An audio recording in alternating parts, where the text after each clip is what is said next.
Today, we're discussing Helldivers on Xbox, Suicide Squad's crazy numbers, Xbox console sales, and a VR fake-out. Plus, Nintendo's putting Smackdown on some poor guy named Garry, and we've got more top headlines this week.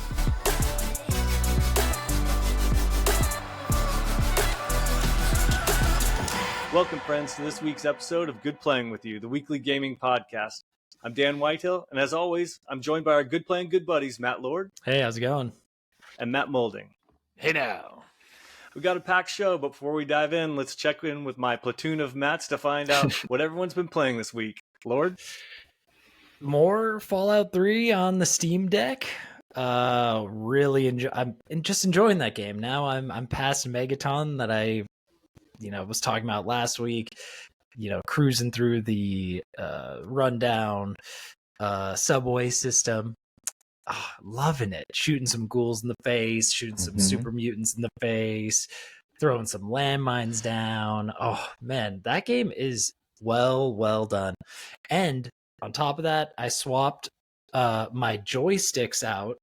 Audrey, what a nice wife she is. She bought me these new joysticks for the Steam Deck, and they're the Hall stick sensors, so they're like the magnetic version of the joysticks. Swapped those in the Steam Deck. They worked right off the bat, so I was able to get some extra precision on some VATs and first-person shooting with some Fallout. I know. Have you guys heard of the Hall stick sensor joysticks that are available? No. Yeah, but you're the Steam Deck resident Steam Deck nerd. So. I really am. And so I cracked open the Steam Deck, put those things in, and it worked. It's always nice when you open that thing up and you actually do something to it and you're like, oh, it works. I am a genius. And then I am completely obsessed with the Delta emulator. It's so cool. I know when we finished the last podcast, you realized it. I mean, we were chatting basically nonstop about it all week. I know. And it's awesome. So I've been playing Radiant Historia on it. It's a DS game. And my only gripe with the emulator right now is that when you turn it on, there isn't a setting that you can change to where you turn on a game and it jumps to your most recent save state. And that's a little bit of a bummer. I wish it kind of just opened up and it would just be right there.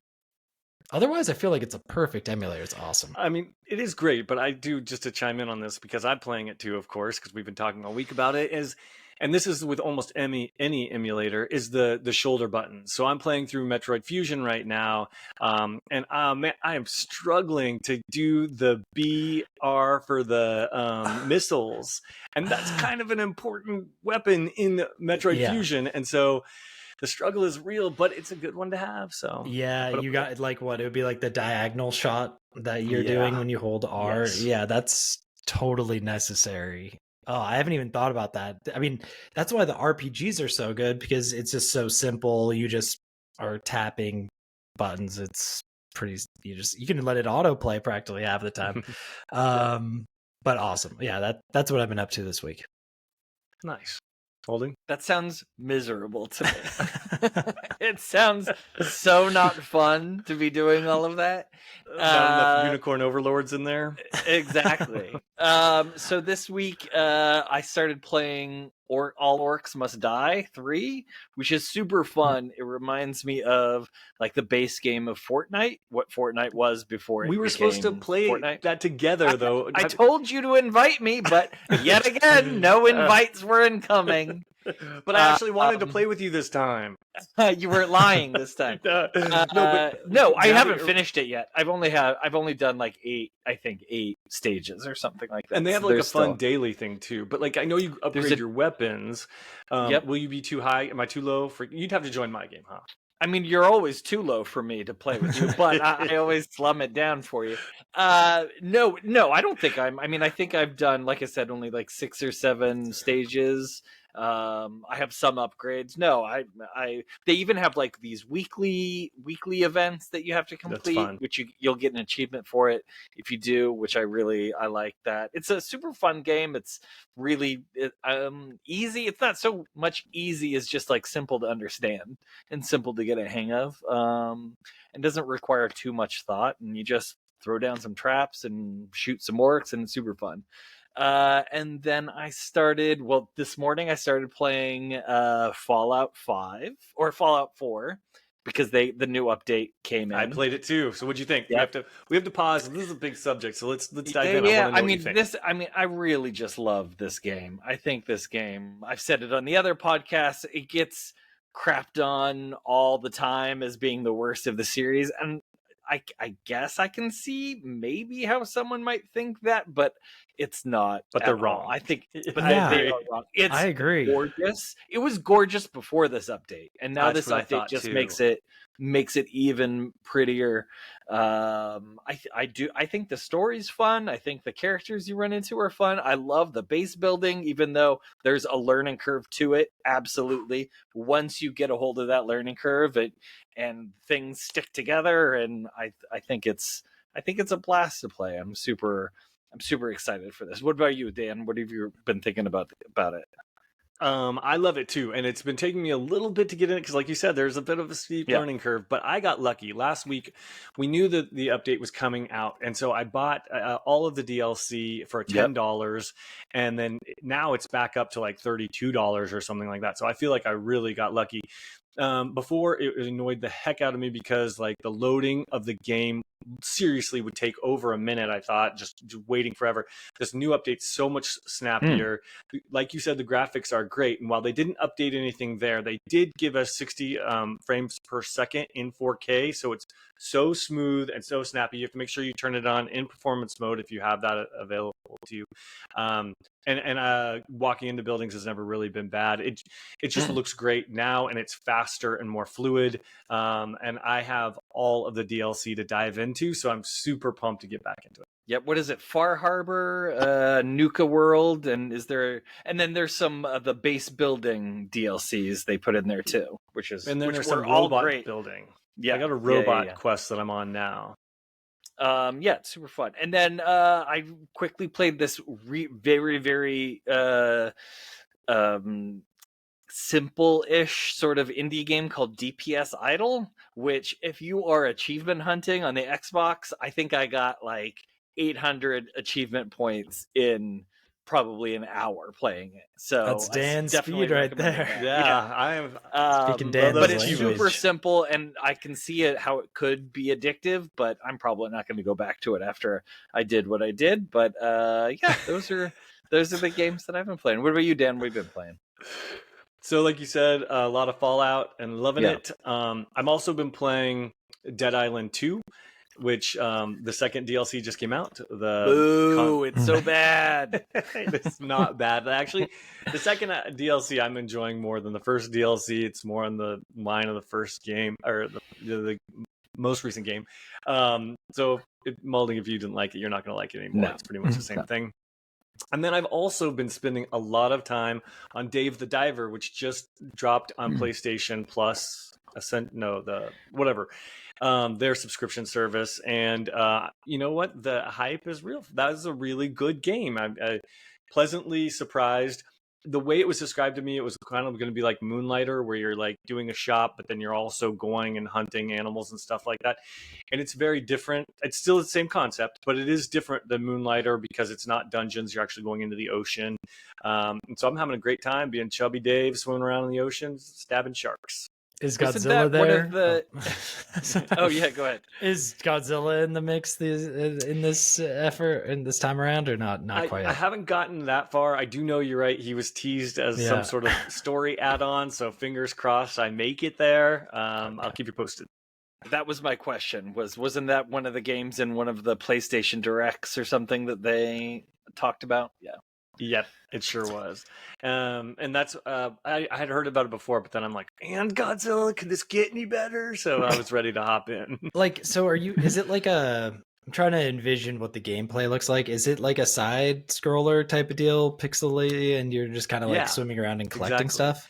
Okay, I Yeah, and haven't that's so seen it funny yet. because I was thinking it was more like Moonlighter, where you run around in an isometric kind of 3D world, but you're spot on. It's side scrolling, and by day you're diving into the ocean, and you're trying to you upgrade your gear over time so you can get lower and you get stronger harpoons and you can get stronger sniper rifles and stuff like that, so you can go deeper and different places. And it's got a whole storyline. In fact, the story doesn't stop. It's a lot of going on there.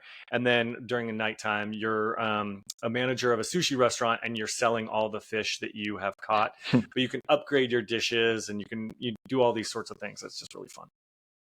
Huh. Sweet. That sounds actually Definitely pretty worth cool. checking out. Yeah. Yeah, unfortunately, it's only PlayStation right now, and PC, so no Xbox Pass or Game Pass or anything like that. Wait, But did you yeah, guys play Dredge by any chance? I played the intro. So Nintendo Switch had a sample period, and I bought it. Okay. I liked that. I liked that game a lot, actually. Really It was pretty chill, cool. really fun. Like Yeah. I'm gonna get into it, but I didn't $21 level it or $25 level it. I didn't $21 Understandable. level it. I didn't $16 level it. I'm waiting for them to like come to me on that. For sure. I'm reeling them in on that one. They will. They'll lower that one a lot, but I feel like that game is really cool and kind of like has that similar vibe where you're kind of Yeah, like it definitely is. It's catching more stuff. about fishing and more about a spooky kind of like mystery. Yep. Definitely got some spooky vibes, but it also smells like Game Pass, and so I'm waiting for that to come to me. Speaking Absolutely. of, I want to make a little note that Jedi Survivor came out on Xbox Game Pass yesterday or today. Really? And yes, and that was a game that I've had on my list to buy, that I've been waiting for it to go on sale because I did not buy it when it first came out, because I was like, eventually it's going to come out on Game Pass, and a year later saved me $70. I'm going to be able to play it without on Game Pass. So I'm super excited for that. Awesome. You're really going to enjoy it. I liked that one even more than the first one. It had one of these boss battles that flings you through these air currents that was just probably the best boss battle design I've played. Oh, wow. I don't know how long. It was. I don't want to overhype it. That's for you, high praise. You've been around a while. But it's an incredible game. So definitely let me know what you think about it. Okay, I will do. Chuckling at your own joke over their butthole. I hope you don't choke on your water. Yep, very funny. Okay, let's just jump right into the headlines. So we've got a lot to cover. And the first one I'm pulling from Kotaku is a doozy. It says that basically the Xbox console sales are tanking. Now, before I hop into this article, let me take a step back and explain everything that's going on here. Basically, Microsoft and Xbox reported quarterly numbers today, actually, and they were mixed at best. So you've got some articles like, say, maybe VG247 taking the rosier approach, where it says, Xbox games revenue surges with Activision boost and Game Pass users racking up millions of hours playing Diablo 4. So basically, the long and the short of it is that the Xbox revenue overall is up, but the key part of that is it's up because of this Activision acquisition, contributing for most of it. But the part that that alarmed Kotaku, apparently, Ethan Gatch, was apparently very precision oriented when it came to the console sales, and that was the kind of alarm bell that he was ringing in his article. And I quote, after months of debate about Xbox future as one of its big console exclusives jump ship to PlayStation 5, we have our clearest evidence yet of why Microsoft is experimenting with a new multi-platform approach. Fewer and fewer people are buying Xboxes. The tech giant announced in its third quarter earnings today that Xbox Series X and S revenue is down 30% year over year. It blamed the nosedive on, quote, lower volume of consoles sold, end quote, during the start of 2024. If that sounds like a repeat of last year, it's because it is. And then he goes on to quote what the numbers were last year. In February, Grand Theft Auto 6 parent company Take-Two claimed in a presentation to investors that there were roughly 77 million current-gen consoles in people's homes. It didn't take fans long to do the math and speculate that Microsoft had only sold around 25 million Xbox Series XS consoles to date. Now, that is speculated, but it puts it ahead of the GameCube, but behind the Nintendo 64, at least for now. So basically, given those numbers and everything that's going on with Xbox, and then kind of looking at PlayStation, and currently PlayStation has no exclusives announced, and they've only had maybe 3, 4 kind of this generation, where we've got Xbox in a great place currently. It's taken them a long time to get there, but they've got a lot of content on the slate. They've got a lot of things going with this acquisition, and they've got a lot of heat with Game Pass. They have had some mixed marketing messages, and so there's been some stumbles along the way. But these console sales drop is pretty significant for a company that's putting this much effort and money on the table. So what do you guys think? What's happening here with Xbox? Why are these consoles dropping? I'm going to say one word is inertia, and that's inertia on PlayStation's part, because PlayStation was the winner of the last console fight. So anyone who bought a console last generation probably bought a PlayStation, is probably going to buy a PlayStation this console. I think it's just... I really think it just comes down to that brand, not recognition, that's not the word, brand... there's a word for it when you stick to affinity? the same brand. Yeah, brand affinity or whatever. Like Loyalty. You got to place. Yeah, brand loyalty. That's what I'm looking for. Like my brand loyalty is Xbox, because the original Xbox 360 is the one that first one of these like big gen machines that I bought, and I've just kind of stuck along with it. And so that's why I play most of my stuff on Xbox. And I think a lot of people, especially last gen, got in on the PlayStation circus and rode that wheel all the way to this generation. So that's my take on it. Yeah, I feel like, I hate to say it, but PlayStation has won the console war. And if you look at You're saying for this generation. Okay. When you look at Twitter and the banter back and forth, you can just tell the PlayStation fanboys have a leg up on all Xbox content. Like Xbox content just gets ripped to shreds. There's no leeway. And then you got a PlayStation over here doing the bare minimum, and they totally get praise, like the highest praise. It's mind-blowing to me. I feel like there's such a bias, and I'm sure people who are on the fence on buying which console, they're gonna see that type of stuff and they're gonna buy a PlayStation. Yeah, it's just, I think, now people get so swayed by social media, and to be honest, when I'm hearing all the different data about sales being down for Xbox, I feel like we already kind of like knew that. So it's like, I feel like it's just kind of like kicking the guy while it's down, So I think Xbox just gets a bad rep, and I love the Series S. I love the X. And I wish my PlayStation 5 did more. I agree. I think it's shocking, to be honest with you, because Nintendo's the one sitting pretty with all the bangers on their system this generation. I mean, if you can consider them this generation. I mean, they've done just a phenomenal job on the software side, where both Microsoft and Sony have significantly stumbled this year. But we've seen, like you said, Microsoft try time and again, whether it's software acquisitions or whether it's Game Pass or whether it's, sales on their consoles or stuff. What turns it around for them? What makes them a true competitor and not so much this third place guy? Getting Game Theft or Grand Theft Auto as an exclusive. That'll turn it around for him. I actually saw someone post today that Microsoft should buy TikTok, because TikTok has now has like 6 months to sell because of the government, the vote that they just did, and make it an exclusive thing for Xbox, and then that would win. That would win them. They would have to. That would. They would have to win the bid from Soulja Boy. I think he's in the running for buying it. Is that who's in the running for it? Yeah. So I love that idea, and then they can kind of like tip the scales in their favor for sales. That's not a bad idea at all. I'm gonna just kind of piggyback on what you're saying there too, Malding, as far as Grand Theft Auto. For me personally, I think they just need a brand new IP and they needed to like swing for the. It can't be Starfield for one thing.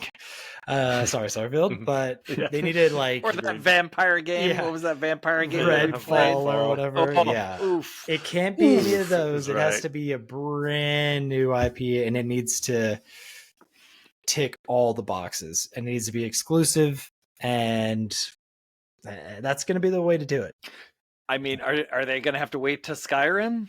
I think, or to Elder Scrolls 5. I think that might be, because I mean, if that's exclusive, that's a console seller. I think. I don't know if they can wait that long. That's a long time. I think weren't they saying like still a few more like years, 2026 or something Yeah. like that. Yeah.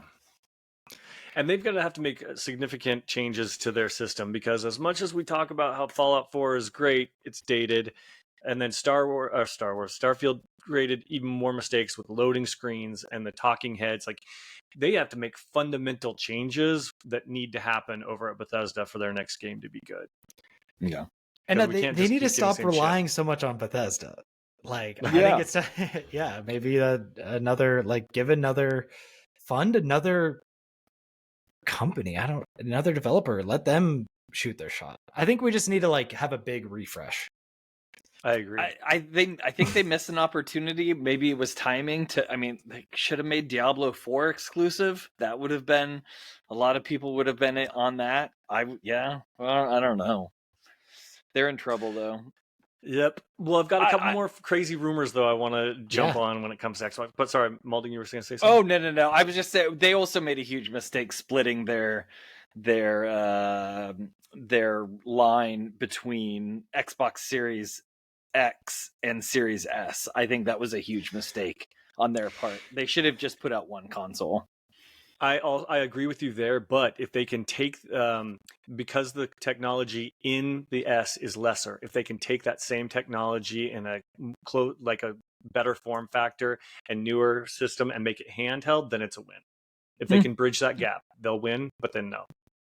I mean, not totally win the console wars. I mean, I win in terms of like having that thing. Okay, but a crazy rumor that I want to hear you guys react to and see if that would actually do anything. So, and we know this is probably bullshit, but I have to react to it just because it is such a story that caught on this week. And it was that this headline was essentially, could Helldivers 2 actually ever be coming to Xbox? And apparently, this story is coming from the Gaming Bible, and it says, and I'm quoting halfway down, but during a recent episode of the Xbox Era podcast, host Nick Shepashal Baker, sorry if I just murdered your name, bro, claims that Sony is reportedly in discussions with Microsoft to bring Helldivers 2. This is coming on essentially the heels of all of the trade with Microsoft and their content, CFPs, that sort of stuff. And then it goes on to say, of course, we should take all unconfirmed rumors with a pinch of salt, but because of Hi-Fi Rush and Sea of Thieves, do you guys think that would move the needle at all? Would that do anything? Is this more of the same? How does that strike you? I kind of feel like PlayStation 5 has already like claimed as far as like console sales go. Unfortunately, I don't think that's gonna people aren't going to be buying Xboxes for Helldivers. I feel like buy it? Would you be pumped about it? I mean, I think it'd be fun. It'd be great, and they would obviously have to enable cross-play, which they already have between PlayStation and PC players, so that shouldn't be a problem. I think it's more beneficial for Arrowhead, who is the developer there, and they would just get a whole brand new pool of already Xbox players who do want to play the game. So it'd just be a bonus for those devs. Do you think? I'd buy it.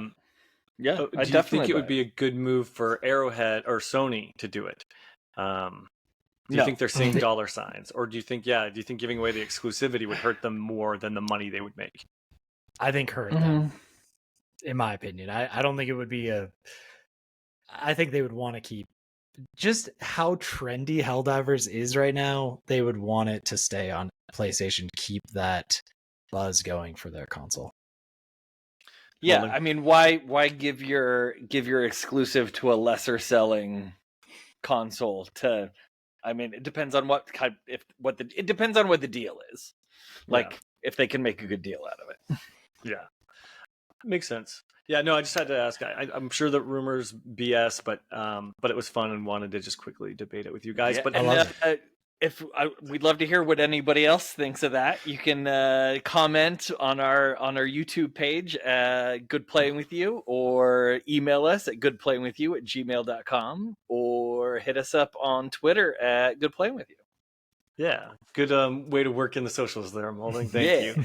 Before we wrap up the Xbox crazy, though, I know you had a story about VR Yeah, or something. Yeah, there's gonna be a VR headset for Xbox, which everyone is really excited about. Except that's not true. That's not true at all. It's actually going to be MetaQuest is putting a limited edition Xbox VR headset is on the way, but it's not. It's just a MetaQuest Xbox or MetaQuest headset that's going to come with Game Pass and an Xbox controller. That's it. So it's really That's just a all. branding play because I know that the Exactly. cloud, Xbox Game Pass cloud, was already on Meta. Correct. So this is Yeah. just kind of like a co-promotion basically for Meta and Xbox. But all the like little headlines that I read, it was like Xbox finally getting a VR headset, and then you read the thing and it's like nope, not at all. This was from The Verge, by the way. This was what their headline was: an Xbox VR headset is on the way, but it's a limited edition MetaQuest. But still, that still sounds like they're getting a headset. But so you have to read the article and you find out, no, not actually. They're just getting a co-promotion. I read the same articles and I thought the same thing. This is bait and switch BS. Yep. Like I expected some big announcement because they all pretended like it was one and it wasn't. It sucked. Yeah. Yeah. But if there wasn't a real Xbox headset, would you guys consider picking it up? No VR for this guy. It does not work with my glasses and my eyesight and my I guess my vertigo or whatever I have when I play it. It's anytime I've ever put one of those things on, it's just a miserable experience for me. I gotta say, like, I absolutely if Xbox had a VR headset, I absolutely hate VR. It makes me nauseous. The games aren't very good right now, and I would 100% absolutely buy it still. Well, you got me. I wasn't sure where that was going. I think it would be cool to see. I mean, my brother has one of the early Meta headsets, and I played like a putting game on it, and I actually thought it was more fun than I was like expecting. I really my expectations were so low, and I'm like, actually, this is kind of sweet.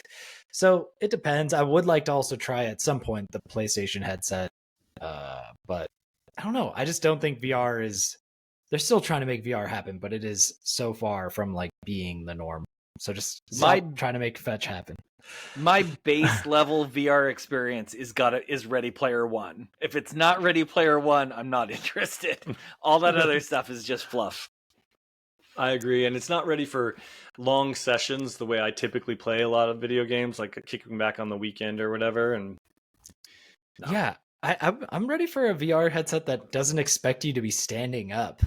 Like, I don't know. One for us Some lazy things, people. Yeah, like exactly. just like laying back, like laying down on a nice couch. Oh, it's not too much to ask. Watching Pornhub, I'm sure. Yeah, exactly. It's like, come on. It works. I mean, moving on. Malding, I know you had another story. This one about Suicide Squad. Me again. One of our favorite games. Yes, my favorite, my absolute favorite punching bag right now is old poor Suicide Squad Kill the Justice League. So this is actually kind of more of a discussion on this because Paul Tassi at Forbes put this up. He said, so Suicide Squad Kill the Justice League had 200 peak Steam players, and I saw another stat that said that was less than the Marvel game, which I'm blanking on the name of that Marvel game now that shut down the live Avengers? service game. Yeah, the Avengers game. that is less than that Avengers game, which is shut down. That game's done. So his question is like, at what point does a live service game have to just like cash it in and be like, the roadmap is not going to happen. Like, we don't have the resources. The resources that we're going to put out aren't worth what we're getting back from it. So should it already do it? Should it already shut down? They wouldn't want Matt Lord coming after him and demanding a lawsuit, just like the crew. Like, I mean, I feel like they need to talk to Ubisoft about that for one thing. But this game is so new, and it can't be good for their wallet to keep. They probably have a whole bank of servers live, ready to go, and they have 200 players on Steam playing. Like, oof. It's got to be just taking a hit. So, I mean, if they just cut the losses. They can't shut it down until they go for that Microsoft money. They need, like the previous game, the Arkham Knights, to put this thing, at least get paid that cash by Microsoft to be on there for a year. I'm not saying it's a great game. I'm not saying that would save and create players. I'm just saying they would make money, and then that could be the last salvo for the game before they shut it down. Dan, when you bought it, did you buy it with a 3-day early? Did you put the extra money out to buy it early? No, I didn't. No. We were doing a live stream for it. Yes. And I wanted to, I couldn't remember if you did. So with Sanity your purchase, for once, the whatever version you purchased, did it come with with DLC? When the DLC comes out, did you get it for? Was it a pay for DLC, or was the DLC free? I think so. No. So like the Joker stuff, did you have to pay for Joker, or did that come to you free? No, well, so you get it's kind of like Fortnite, you get the season pass, and so now I'm grinding through the season pass, and if I make it all the way to the end and I like it, then I will, potentially buy it, but I don't like it. But I'm only like level 7 or something in the season pass, so I haven't even got to Joker. Ugh. Yeah. Wow. I'll keep you posted since I know you love updates on that game. Oh, I mean, it's just a little bit of, what is it, Schadenfreude or whatever the word is? Like, I'm a little bit because it just I don't know. That game just looks so bad, and it's like, stop making bad games. Like, I know that's easy for us to say as people who are not game developers, but could they not see as they were playtesting this game that it was bad? I mean, are they not gamers themselves that enjoy playing good games and playing their own game? They had one good team making that, and it was the people who put the freaking cinematics together. That was a decent team. Yeah. That was it. I think we got touched on that, but wow, the gameplay. I just don't know what they were like. When you are creating a game, don't you think it would be possible to reference good games and be like, listen, this works. We need to take something like this and either rework it, or like, why? Like, they try to recreate the wheel. They're like, let's shoot the legs, and then they'll get shields, and that's what you'll do the whole time. Gamers are sick of shooting the head. Instead, let's shoot the legs. And Dead Space did that, and then Dead Space did it better 20 years ago. I know, right? Exactly. You're like, but we're not playing Dead Space. It just doesn't make sense. It's crazy. Anyway, speaking of other things that are crazy and don't make much sense, Nintendo is finally going after Garry's mod. Lord, you have this story. Yeah, so out of nowhere. Well, first explain what Garry's mod is to the audience. Garry's mod is a spin-off. It's famous, but it's got a funny name that I have to make fun of. I know, it's such a funny name. Honestly, I don't really know where the name comes from. All I know is I'm guessing Garry. It's a whole spin-off game from Half-Life 2, and you'll see it uses all the models from Half-Life 2. And players have been messing around with this modding software game for it's one of the first like super huge ones, and it's always on the top of the Steam charts. I don't play it, but that's how I know it, because I always see it up there. And it's hugely, it's still hugely popular. It's crazy. It's been around for so long. It's legendary. I feel like you're saying, Dan, even if you haven't played it, you kind of know just about what it is. Well, Nintendo decided that they're going to go after them, and they demanded that all the Nintendo references in the game are going to need to come down, and they're talking 20 years retroactively. So the Garry's Mod developer team who's still working on the game basically puts out a plea telling, hey, like, any creators out there, we need your help. You need to start taking down your Nintendo stuff because this is going to be like an ongoing process, and we're going to need help going all the way back and deleting all this stuff. And Well, two questions. Do we know what triggered Nintendo to make this kind of action against this very famous mod? And then two, how long has this content been in there? And can you be Mario and run around as Mario or something? What I'm assuming it is, because I haven't seen direct pictures, I'm sure you can. I feel like it's more so just like scenery stuff that you could build. Like, I'm assuming they're building like, but I'm also thinking you could probably turn yourself into a Mario looking character. And I think there's some gray areas there too, because how Nintendo does it need to be before it gets, flagged and has to come down? So the other kind of mystery to this situation is there's actually a whole thread going on in the Steam community boards right now, and people are claiming that this is actually just a troll situation that's going on.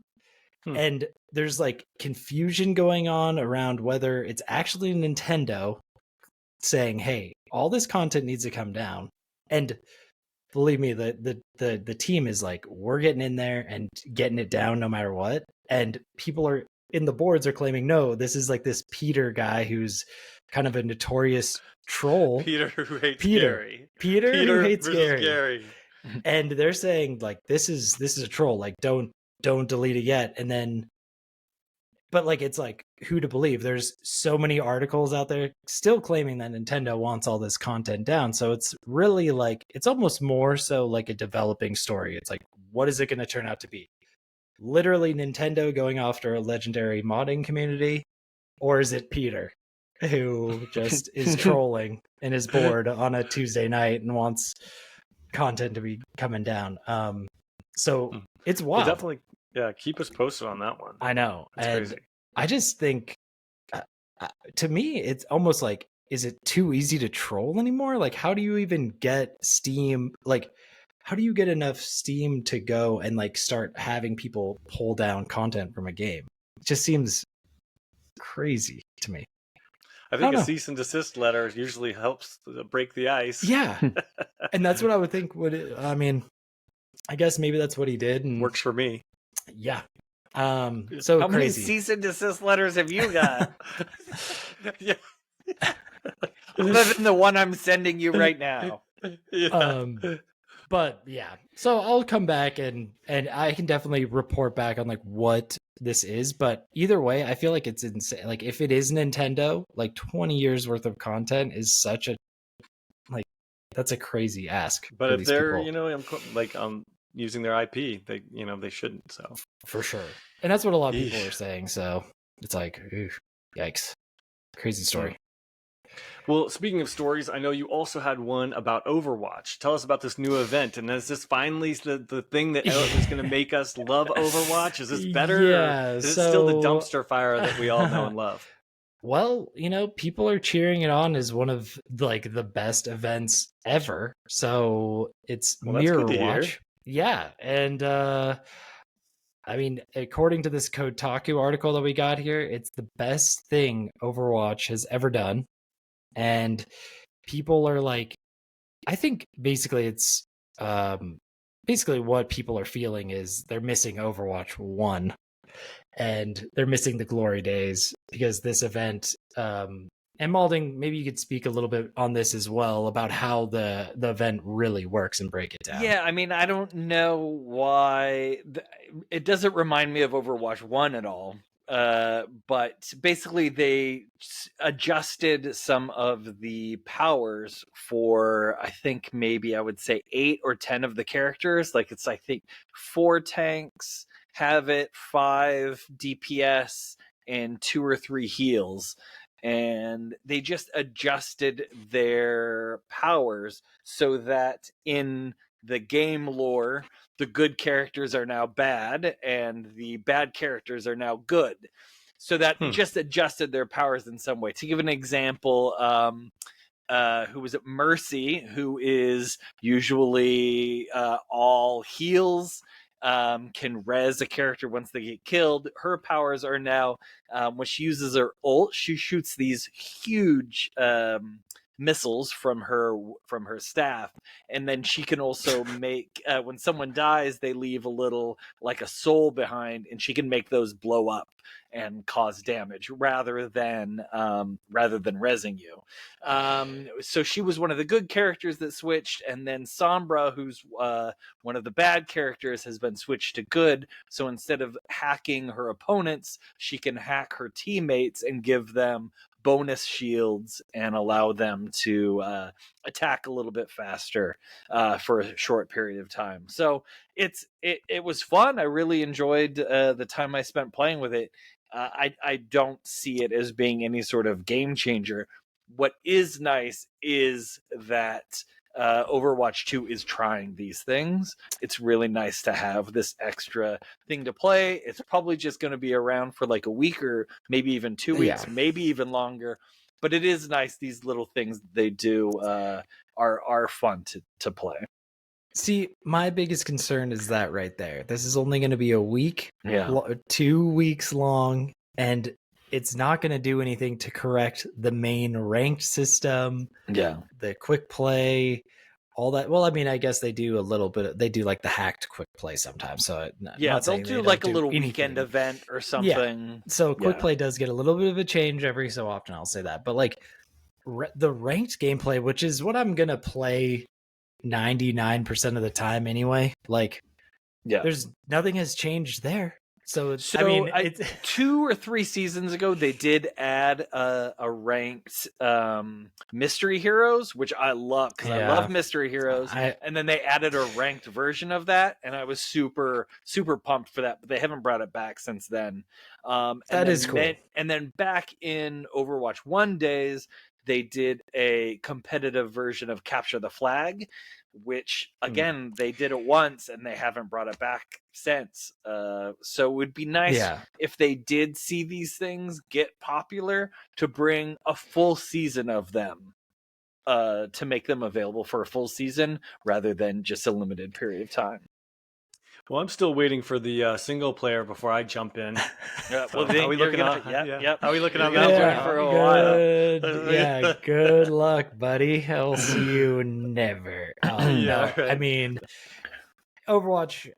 You're right. At least they're trying something, but I still am waiting for them to like literally tweak the main mechanics to the standard game. So, and I'm still waiting for them to just be like, listen, we're bringing back 6v6. Yeah, we've had it. We've heard your cries, and then it'll just be Overwatch 1 again, and we'll have come full circle, and I'll be right. One can only hope. But moving on, I want to talk real quickly about video game DLC. That's our subject of the week. And feel free to write in if you have a question for the panel or anything at goodplayingwithyou@gmail.com. This week, we're discussing the most amazing video game DLC you might have missed. I think this question comes from ChatGPT, right? Didn't they email in with a question? Yeah, it's really nice of Mr. Chat. No, actually, it came from me, and it actually came from me, Chuckles. And the reason why is because, as I mentioned at the top of the show, I was surprised this week when I realized how much DLC I was actually playing this year alone. From titles like Dead Island 2, Fallout 4, Moonlighter, Aliens Fireteam Elite, Dying Light 2, and a few more. I've definitely been playing all of it. For every Resident Evil Rule of Rose I've played this year, I've also played some Saints Row that was so poorly written and unfun to play, it physically hurt. So when it comes to video game DLC, it's safe to say it's a mixed bag. Most DLC is just the same as the base game, but some developers put a twist on it or do something that really stands out. We all know the heavy hitters of DLC like Rockstar that set the bar sky high with GTA's Ballad of Gay Tony and Lost in the Dam. And of course, Red Dead Redemption's Undead Nightmare is a gem. CD Projekt Red has also impressed with The Witcher 3's DLC and Cyberpunk that was well received this year, which got me thinking, was there any DLC that wasn't big and flashy and kind of went under the radar that did something fun or unique that deserves a shout out or something that meant something to you? What would be your picks for some awesome DLC that just didn't get the love and recognition that it deserves? Molding, you want to start? Always me starting. Quick little thing about Watch Dogs, though, is they came out this week and they were like, Watch Dogs is dead. There are no plans to do anything more with that. That game is that IP is gone. But so I actually think this DLC did get a lot of attention, but I want to do a shout out to some of the older Far Cry games had some really great DLCs, and one in particular that they turned actually into a game itself is Blood Dragon. And Blood Dragon was this super stylized kind of version of Far Cry that felt 80s. It had like neon colors, and it gave me this feeling of like an arcade aesthetic to it.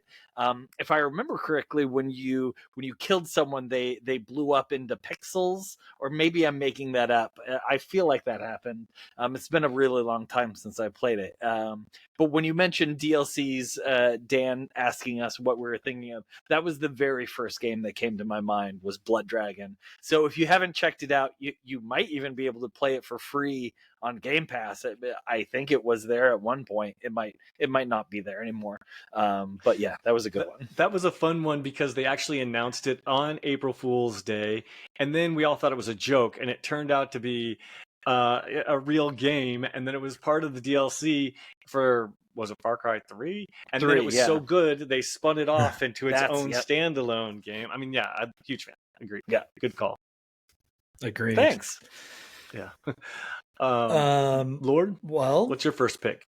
I gotta say, this is a bit of a throwback game here, but one of the most standout DLCs that comes to mind when I think of DLCs, I just always think of StarCraft Brood War, an old 1998 classic. And back in the day, all my friends, you would hop on your family computer and you would be playing some StarCraft, and you would be like maybe even playing online, which was very advanced back in the day. And when this one came out, well, it not only introduced new maps, which were like totally necessary because you had already played the other maps to dust. It had also new units, and then on top of that, it had the sexiest cover art for a game. It was like Kerrigan. It's Kerrigan. Yeah. Okay. Nancy Kerrigan? It was Nancy. Yes, it was Nancy Kerrigan. No. Yep. Yeah, with busted legs. And no, it was she's actually like kind of like this. She's part of the Zerg crew.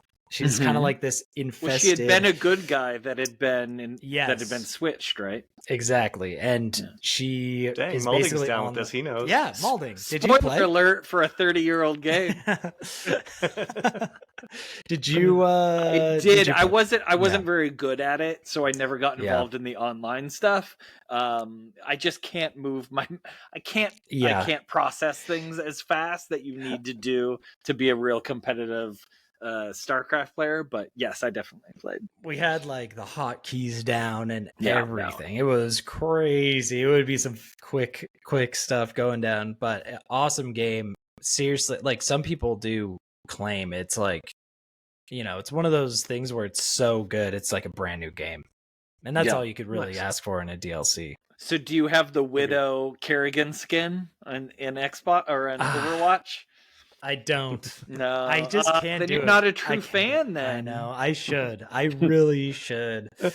But maybe one of these days when I want to drop like $30. There you go. That's probably how much it costs now. Yeah. Yeah, I know. Yeah, maybe one of these days. But Dan, what's yours? Great DLC. I'd say my first pick of awesome DLC would be from Mass Effect 3. And I'm not talking about the Citadel Legendary DLC, which I'm sure is great, but I never played. I'm talking about that sweet-ass multiplayer that probably not many people played. that was some of the best DLC. Now it shipped with the game, but you had to pay $10 extra if you bought the copy used, and then it got tons of add-ons, whether it was weather or anything like that. The reason I pointed out here is because not only was it a fantastic DLC game, it was pretty much the precursor. I'm going to put it up there. I'm going to say it's a precursor for Helldivers 2. And the reason why is because you would drop in, and these levels were much more contained, but you would drop in, kill a bunch of aliens, run around, get all of your stratagems and different weapons, and then at the end you would run to the launch pad and you would have to hold out with your buddies waiting for the countdown for this thing to come in, and then you would jump in and then you would get your credits and you would upgrade and rinse and repeat. I don't know if you guys ever tried any of it, but it was outstanding. Wait, that sounds what do you exactly mean? like Helldivers. Dan, we used to play together. What do you mean you don't know if we I'm give just us know giving you this? the opportunity to jump in here. I don't know if any of you have ever tried this. We played it all the time.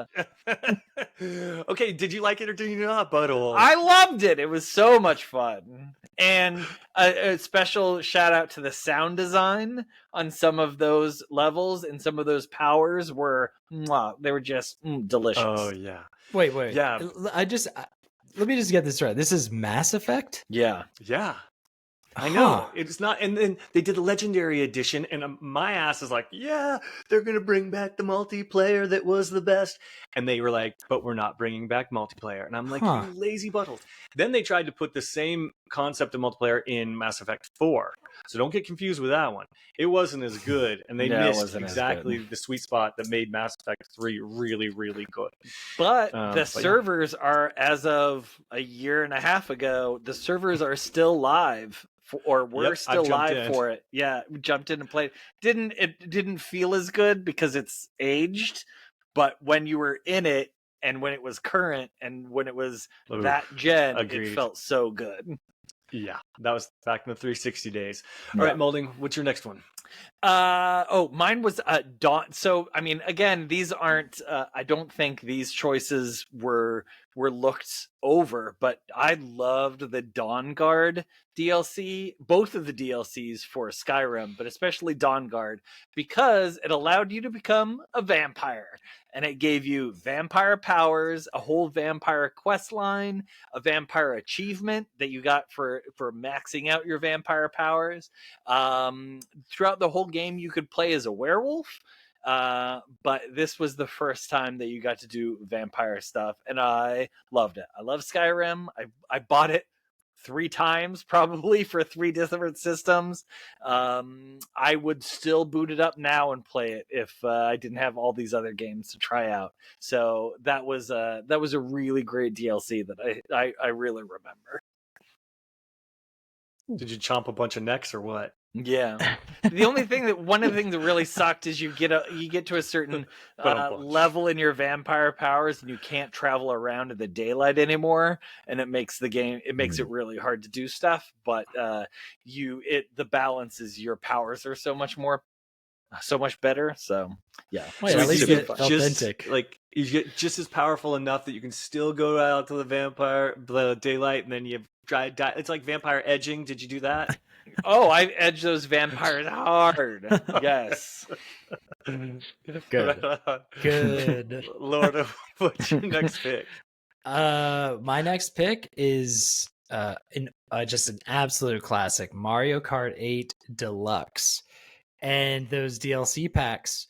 And don't ask me which courses they drop on between each DLC drop, because I feel like there's so many levels now. It's crazy. I can't keep them straight. But they dropped how many, Dan? They probably dropped like 4 ish. No, I think they dropped like, what was it? More than that? 6, and then it was 6 for each, and then it was just incredible. They dropped so many free DLCs, and I gotta say, Wasn't free. I was paid $25 for season pass. Yes. Oh yeah, I guess so. I guess you would. But then you can play like a million freaking levels all at once, and on top of that, you're playing with your friends, and just, who doesn't want more Mario Kart is what I'm trying to say. But it was so much too. It was unbelievable. I know. I feel like the quantity, I feel like Mario Kart is like the live service of Nintendo. And Yeah, pretty much. they're just going to basically have that go on forever, which is probably good because they just never need to release like a Mario Kart 9. Maybe they will once a new system comes out. Once But they quit selling. yeah, I don't see that happening for a while. So for now, we're with Mario Kart 8 and all its sweet DLC. How about you, Dan? My last pick is completely obscure and completely overlooked, but it was super, super fun. And this is probably another one that's fun in its day. It was Dead Rising 3 Super Ultra Dead Rising 3 Arcade Remix Hyper Edition EX Plus Alpha. And it was released in 2016. Yes, that is Wait, sorry, I didn't mouthful. catch that. Can you say what it was called again? No, because it was basically Capcom making fun of themselves. It was a fighter version of this game, but you were stuck in levels with tons of zombies, and you had to get from point A to point B, or you had to find something, or you had an objective. But I mean, it was just wall to wall zombies, and they would give you these incredible powers. And at first it was really hard, but it's multiplayer, and then you worked your way up and you unlocked different powers and costumes, and the whole thing was just this race. Sometimes you got on vehicles, sometimes, and it was completely absurd, over the top, super silly, because that game is already pretty silly, but you can tell from the name alone that this game was incredible. Which was what? And it Oh, never mind. Sorry. No, it's fine. It was Dead Rising 3 Super Ultra Dead Rising 3 Arcade Remix Hyper Edition EX Plus Alpha. Perfect. That tells you Thank all you. you need Thank to you. know. I didn't catch it the first time. It was one of those DLCs, like the rest of the DLCs for that game. It was criminally underlooked because it was the launch title for the Xbox One that nobody bought, and then the DLCs were not co-op, so that's no fun. And this is the one that was, and man, it was just a party. It was good times. Worth checking out if you ever have the game. Yeah, I love that title so much. It's so good. I'm like, these people get it. You know what I mean? They understand how funny it is. That's good. I'm so glad they did that to themselves, like legends. Instead of trivia this week, we've got a video game Smackdown. Any sound effects?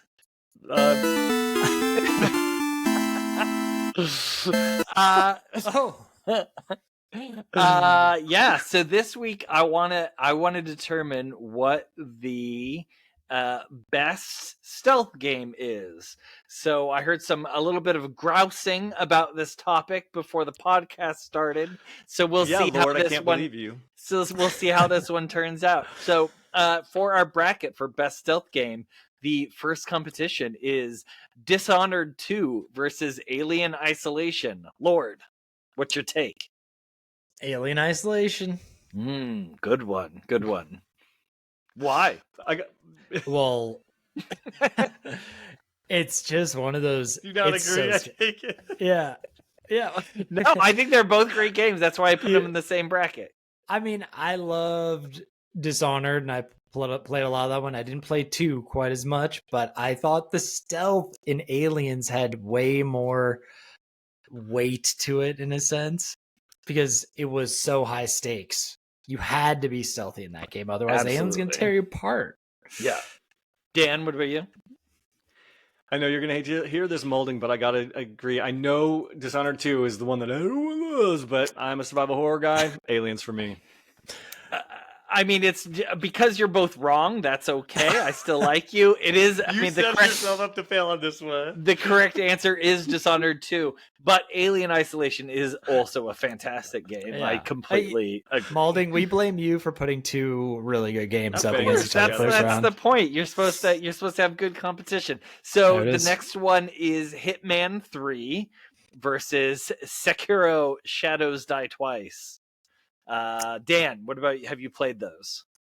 Yes, and I would go with Sekiro: Shadows Die Twice. Ugh. I feel like it has a little bit more variety for me. I feel like Hitman levels are great, but they're so structured in what you have to do, and so when the player choice and agency is removed, that's when I lose interest. Oh man, I almost went Hitman, but after Dan's explanation, I'm going Sekiro. Yeah! You guys are the effing worst. Go ahead. Sorry, and then I'll explain. Well, no, I honestly Sekiro I thought I mean, I didn't think a FromSoft game was gonna do stealth. Like, there was some stealth elements in previous games, but they like nailed the stealth. It was so fun in Sekiro. So it was great. It was really nice to see stealth in a FromSoft game. But you guys, Dan, I have to say, saying that there's no choice in Hitman 3 is the most ridiculous thing I have ever heard in my life, that I don't even have the time to explain how that's so wrong. I'm happy to fight you on that. We can save that for afterwards. Moving on. We have Deus Ex, Mankind Divided versus Middle-earth, Shadow of War, which was the second one, not the first one. Lord, what do you think about those two games? Deus Ex. That's a good one. I love a good Deus Ex. We gotta go there. But there's that Nemesis system in Middle-earth. Are you discounting that? No, I couldn't You're discount like, no, that. no, I'm not But discounting for that like at all. stealth purposes, I just thought there was. I felt like there was more. I felt like I was fighting a lot more in Middle Earth. When I think back, I felt like I was doing a lot more sneaking in Mankind Divided. I can see that. Dan, what about you? I agree. I think Deus Ex is the right answer. However, I'm going Shadow of War. Ooh, now I'm the tiebreaker on this one. I'm gonna go Shadow of War, because yes, you do a lot of fighting on it, but I love the setups that you could do. So you'd set up that a bunch of orcs were around a barrel, and then you'd set it up so that they drink from the barrel, and then there was a lot of fun stealth aspects to that game that I really liked. And then the final of the two new ones are Assassin's Creed Odyssey versus Metal Gear Solid 5 Phantom Pain. Dan. Man, you're setting me up to be real popular here, because I gotta go Odyssey. It's my boy. It's a good one. I gotta go MGS 5. The stealth in that was pretty top notch for what it was trying to be, even though I don't I've played that game a lot, but that one isn't quite my favorite. But the stealth is still stellar. And sorry, Dan, I gotta go MGS 5. Well, so I put these two against each other because I knew that Lord loves Metal Gear and I knew that Dan loves Assassin's Creed, so that I could come in and burst one of y'all's bubbles. And I'm going to have to burst Dan's bubble, because I think a stealth game, yes, the Assassin's Creed games are stealth, but in those versions of Assassin's Creed, they were more role-playing games than they were stealth. So I have to go Metal Gear Solid 5 for the stealth. So we have Alien Isolation versus Sekiro Shadows Die Twice for this one. What do you guys say? Alien. Dan? Sekiro. Oh, it's Alien. Absolutely Alien. So we're going to have Alien versus Middle-earth Shadow of War or Metal Gear Solid 5. Shadow of War. Ooh. Yeah. Huh. That's tough. I still have to go MGS 5. I think that's understandable. That's still the stealth pretty top notch. So I gotta give it to Metal Gear. Yeah, I think for this one I'm giving it to Metal Gear as well. For those two versus each other, definitely Metal Gear.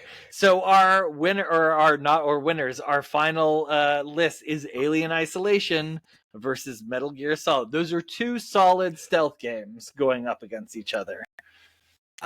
I gotta say, these are like really, this is a really cool finale, if you ask me. I just want to preface saying that. Yeah. And I'm going to give it to Alien Isolation. Ooh. Molding? No, Dan. You're going to make... Oh, we'll have Dan do the... Okay. No, yeah, I don't think that... No, I was going to say Metal Gear. I was going to say Metal Gear. Yeah, just because I think in terms of... while I probably prefer Aliens, I respect Metal Gear as the stealth game that it is truly known to be, and so I can bow down even if it's not my personal pick for the greater good of, I understand. It comes down to the most important opinion, which is mine. It's Alien Isolation. Whoa! That is what is the winner for best stealth game. There was something visceral about that game's stealth that it caused my emotions and my sweat glands. It caused my whole body to react to playing that game in a way that Metal Gear Solid 5 just made me frustrated a lot of the time. That game, Alien Isolation, made me scared. So Yes. there we have it, the best stealth game, Alien Isolation. Oh, I love it. Controversial Great. choice, but the right one, gentlemen. I appreciate it. I think so too. All right, on that note, we need to start wrapping things up. That's all the time we have today. So on behalf of the Good Playing crew, Matt Lord, Matt Molding, and myself, Dan Whitehill, have a great weekend. And as always, good playing with you. Good playing with you.